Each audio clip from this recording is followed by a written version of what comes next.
அனைவருக்குமான வணக்கம். அன்பான தினபூமி நேயர்களே, 12 ராசி அன்பர்களே, ஆன்மீக செல்வந்தர்களே, சிவகடாட்சம் பரிபூரணம். கணபதி என்றிட கலங்கும் வல்வினை, கணபதி என்றிட காலனும் கைதொழும், கணபதி என்றிட கருமம் ஆதலால், கணபதி என்றிட கவலை தீருமே. அந்த வாக்கியத்தின்படி இந்த குரோதி வருஷம் தை மாதம் அப்படின்னு சொல்லக்கூடிய மகர மாதம் 14/1/2025 முதல் 12/2/2025 தை மாதம் 30 நாட்கள். இந்த தை மாதங்கிறது என்ன ஒரு சிறப்பு அப்படின்னா, 12 மாதமே சிறப்பு தான். ஆனால் தை மாதம் விசேஷமான மாதம். இது மகர முகூர்த்த மாதமாக வச்சுக்கிறது. இந்த மாதத்தில் சுப முகூர்த்த நாட்கள்லாம் இருக்குது. வளர்பிறையில் இருக்குது, தேய்பிறையில் இருக்குது, எல்லா விஷயத்திலையும் இருக்குது. தை மாதம் எடுத்த உடனே பார்த்தீங்கன்னா மகர சங்கராந்தி 1ஆம் தேதி முதல் அடுத்தடுத்து வரக்கூடிய நாட்கள் எல்லாம் பொங்கல் வைபவம், சூரிய பொங்கல்னு சொல்லுவாங்க. அது ஒரு பொங்கல். அடுத்த நாள் மாட்டு பொங்கல், அடுத்த நாள் காணும் பொங்கல், இதெல்லாம் ஒரு விசேஷம். அடுத்தது வரக்கூடியது சங்கடஹர சதுர்த்தி. அடுத்து வரக்கூடியது இந்த மாதத்தில் மிக விசேஷமானது தை அமாவாசை. இந்த தை அமாவாசைங்கிறது பித்திருக்கள் கடன் தீர்க்க அந்த அமாவாசை. அமாவாசையில் 3 அமாவாசை விசேஷமானது. அதாவது இது தட்சிணாயன புண்ணிய காலம் முடிஞ்சு உத்தராயணம் ஆரம்பிக்கிறது தை மாதம். அதாவது சூரியன் வடக்கிலே தென்கிழக்கிலே உதித்து வடமேற்கிலே போய் மறையக்கூடியது இது உத்தராயணம். கடந்த மாதங்கள்ல இருந்ததெல்லாம் தட்சிணாயனம். வருடத்தில் 3 அமாவாசை சிறப்பு. முதல் அமாவாசை தை அமாவாசை, அடுத்தது ஆடி, அது தட்சிணாயனத்தில் வந்துடுது. தட்சிணாயனத்தில் 2 அமாவாசை, ஆடி மாதம் 1, புரட்டாசி மாதம் 1. இந்த அமாவாசையெல்லாம் உங்களுக்கு ரொம்ப சிறப்பான ஒரு அமாவாசை. பித்திருக்கள் கடன் தீர்ப்பது அப்படின்னு சொல்லக்கூடியது. எள்ளும் தண்ணீரும் விடுவது அவர்களுடைய ஆத்ம திருப்திக்காக. அவரவர்கள் பெரியவர்கள், அப்பா தாத்தா பாட்டன், அம்மா பாட்டி முப்பாட்டி, அம்மாவோட அப்பா அம்மா, அம்மாவோட தாத்தா பாட்டி, அம்மாவோட முப்பாட்டன் முப்பாட்டி, இந்த வகைக்கெல்லாம் எள்ளந்தண்ணி விட்டு தர்ப்பணம் பண்ணுறதும் திவசம் பண்ணுறதும் இதெல்லாம் ரொம்ப விசேஷமானது. அதுபோல் தை மாதத்தில் அந்த கரிநாள்னு சொல்லி வரக்கூடியது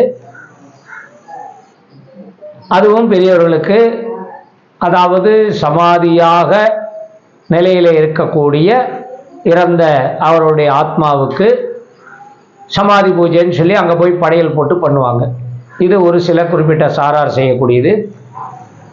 இதெல்லாம் இந்த மாதத்தில் வரக்கூடிய விசேஷம். இதற்கடுத்து பெரிய விசேஷம்னு எடுத்தீங்கன்னா தைப்பூசம். ஒரு மாதம் வரக்கூடிய பௌர்ணமியும் ஒரு நட்சத்திரத்தோடு சேர்ந்து வருது. சரி சார், இவ்வளோ விஞ்ஞான உலகத்தில் கொஞ்சம் மாற்றி வச்சுக்கலாமே.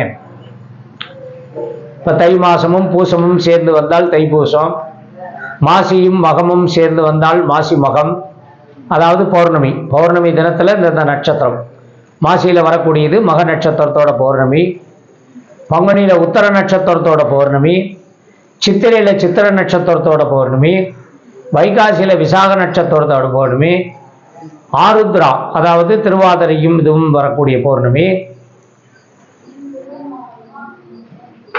அதே சமயத்தில் ஆடியில் கிருத்திகையும் பௌர்ணமியும்,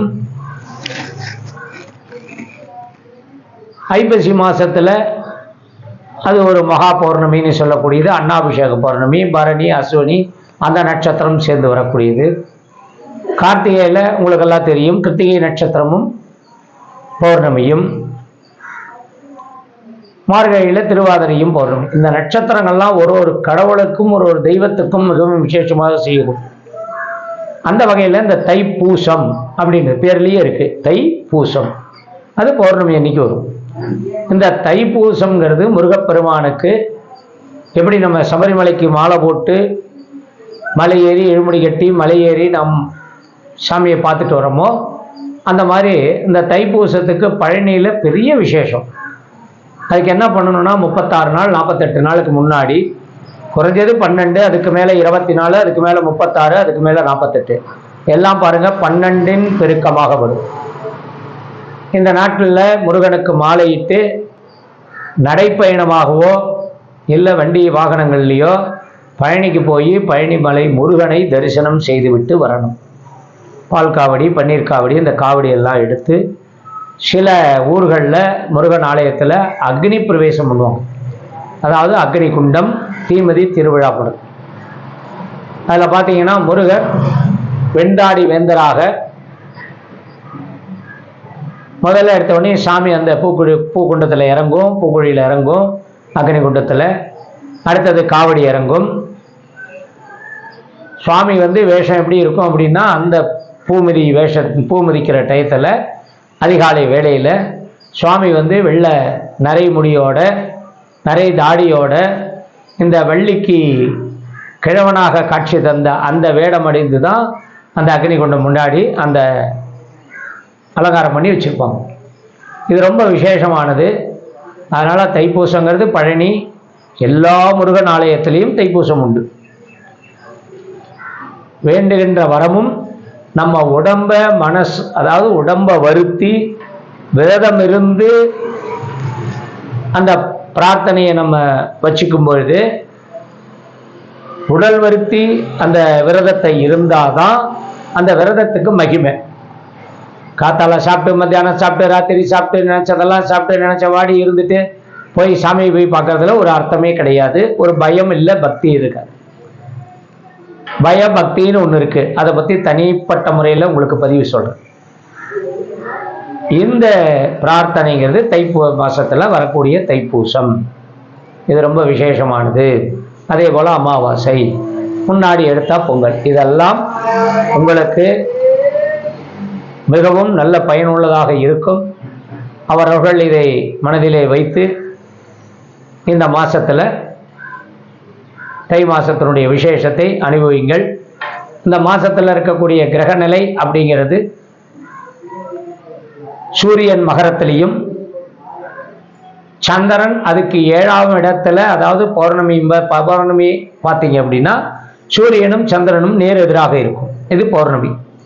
7ஆம் இடத்துல கடகத்தில் சந்திரன் ஆட்சியிலிருந்து இந்த மாசத்தை ஆரம்பிக்கிறது. கடைசியில் முடிவு கடகத்தில் தான் முடிக்கிறது.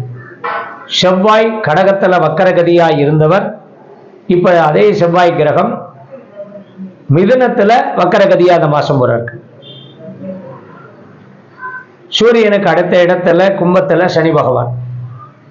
அந்த சனி பகவானோட இந்த சுக்கிரன் மாதத்தினுடைய 15 நாட்கள் பின்னாடி மீனத்தில் சுக்கிரன் பிரவேசமாகி உச்சகதிக்கு போகி அங்கே ஏற்கனவே இருக்கக்கூடிய ராகுவோட, மீனத்தில் இருக்கிற ராகுவோட சேர்க்கை. ரிஷபத்தில் குரு வக்கரகதி பூரா இந்த மாதம் பூரா வக்கரகதியிலிருந்து மாதத்தினுடைய கடைசி நாள் குரு வக்கர நிவர்த்தியார். கன்னியில கேது. இது அத்தனையும் கிரக நிலைமையாக உங்களுக்கு தெரிவித்து இது எந்தெந்த ராசிக்கு என்னென்ன பலனை கொடுக்கிறது, 12 ராசிக்கு உண்டான பலனை இப்பொழுது பார்ப்போம். சிறப்புமிக்க அன்பும் பாசமும் மனசுக்குள்ள அப்பப்ப வந்து போகிற கடகராசி அன்பர்கள், கடக லக்கணக்காரர்கள், இந்த நான் சொன்ன அந்த முன்னுரையிலேயே அந்த 4 வரையிலேயே இந்த மாசம் பலன் பூரா வந்து முடிஞ்சு போச்சு. படிக்கக்கூடிய குழந்தைகளுக்கு பெரிய படிப்பு படிக்கணுங்கிற ஒரு லட்சியத்தோடு தான் இருப்பீங்க. ஆனா உங்களுக்கு சந்தர்ப்ப சூழ்நிலை, குடும்ப சூழ்நிலை உங்களை படிக்க விடாது. அதனால நீங்க அதிகபட்சம் தனிமையை விரும்புவது நல்லது. உலகத்தில் இருக்கிற அத்தனை விஷயத்துக்கும் உங்களுக்கு ஈர்ப்பு இருக்கும், ஆசை வரும். ஆனால் அது குழந்தைகளோட உங்களுக்கு 18 வயசு 19 வயசுக்குள்ள நீங்க எல்லாத்தையும் கண்டிப்பா உங்களுக்கு சப்போர்ட்டிவா தான் இருப்பாங்க. உங்களுக்கு விவரம் தெரிஞ்சு போச்சுன்னாக்கா இதுவரைக்கும் கொடுத்து வந்த ஆதரவு குடும்பத்தில் மற்றவங்க அப்புறம் கொடுக்க மாட்டாங்க. அதுக்கு நீங்கள் வெறும் படிப்பு தான் உங்களுக்கு ஆதரவாக இருக்கணும், படிக்க மட்டும்தான் செய்யும். ஸ்போர்ட்ஸ் போகலாம், இந்த எக்ஸ்ட்ரா கரிக்குலர்னு சொல்லக்கூடிய விஷயங்களில் நீங்கள் ஈடுபாடு காமிக்கலாம்.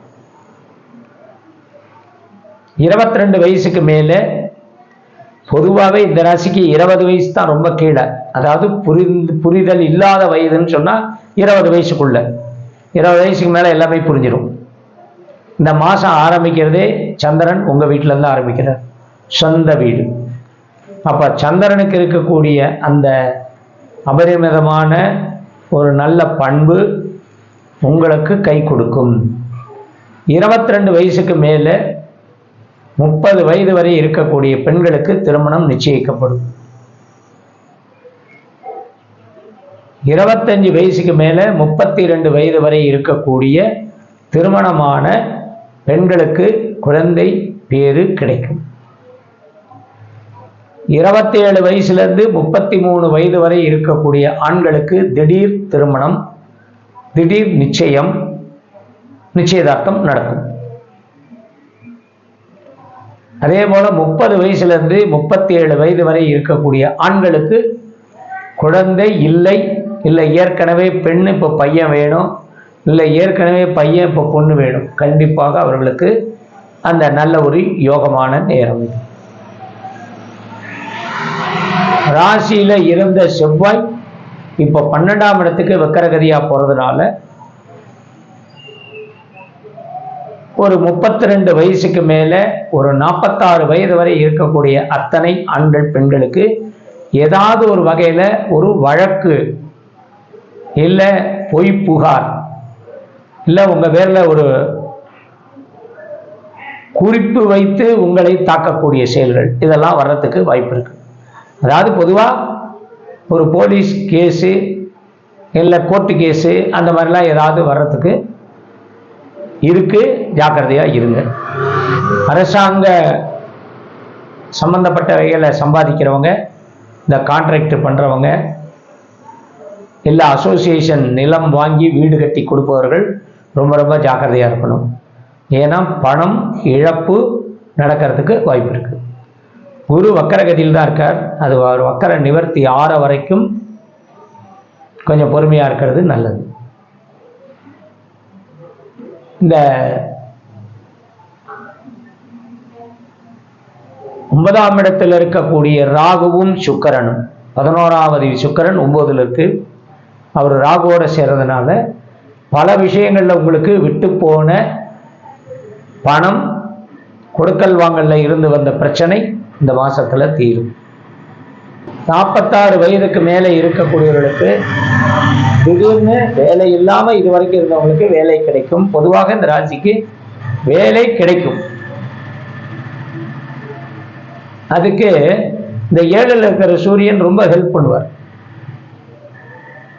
உங்களை பத்தி எல்லாரும் புகழ்ந்தே பேசி உங்களுக்கு சிபாரிசு பண்ணுவாங்க. அட்டம சனின்னு இருக்கக்கூடிய அந்த ஒரு கட்டம் இன்னும் தொடர்ந்து இருக்கும் சனி பயிற்சி வரைக்கும்.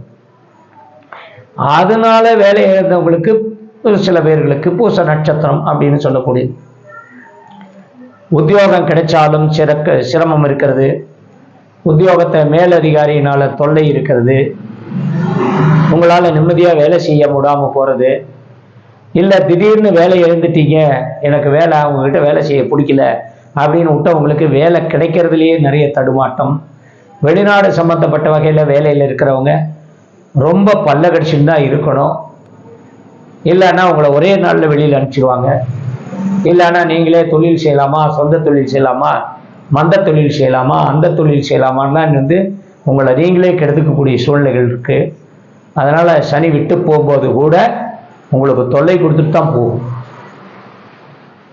60 வயதுக்கு மேல 72 வயது வரை இருக்கக்கூடியவர்களுக்கு குடும்பத்தில் உங்களுடைய பேச்சுக்கு மரியாதை இல்லை, நீங்க சொல்ற அறிவுரை யாரும் ஏற்றுக்கொள்ளக்கூடியதில்லை, உங்களால அடுத்தவர்களுக்கு தொல்லைதான்னு நீங்களும் நினைப்பீங்க, அடுத்தவங்களும் நினைப்பாங்க.